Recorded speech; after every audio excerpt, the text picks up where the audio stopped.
નમસ્કાર મિત્રો આપણા ધારાસભ્ય શ્રી ચેતુરભાઈ વસાવાએ જેલની બહાર આવતા જ પહેલી એવી માંગ કરી કે સીસીટીવી વિડીયો તમે જાહેર કરો, કેમ કે સીસીટીવી ફૂટેજ વગર આ મારા પર આટલો ગંભીર આરોપ લગાવ્યો તે ખોટો લગાવ્યો છે અને સીસીટીવી ફૂટેજ વગર તમે મને કોઈપણ સબૂત વગર જેલમાં આટલા દિવસ રાખ્યો, એ કેમ રાખ્યો મિત્રો? એવું બધું ચેતુરભાઈ વસાવા કહે છે. અને કે જે મેં મહિલાને અપશબ્દો બોલ્યા એવું હું નહીં કહેતો, પણ બધા લોકો કહે છે કે મહિલાને અપશબ્દો બોલ્યા છે, પણ હું કંઈ પણ એવા શબ્દ બોલ્યો નથી મહિલાને, કે કંઈ પણ એવી વાતચીત થઈ નથી.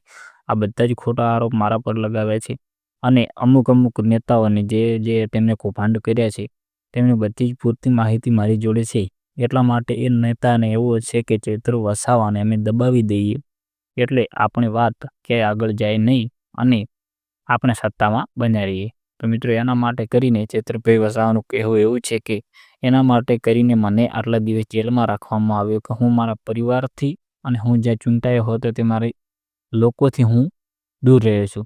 તો મિત્રો એનો બદલો તો લેવાનો જ છે એવું ચેતુરભાઈ વસાવા વિડીયોની અંદર કહે છે.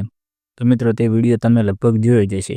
અને મિત્રો જો તમને આ વિડીયો સારો લાગ્યો હોય તો તમે ચેનલને સબસ્ક્રાઈબ કરી દેજો અને વિડીયોને લાઇક કરી દેજો. તો મિત્રો આવી જ ચેતુરભાઈ વસાવાની પૂરતી માહિતી જોવા માટે આપણી ચેનલને સબસ્ક્રાઈબ કરવાનું તમે ભૂલતા નહીં.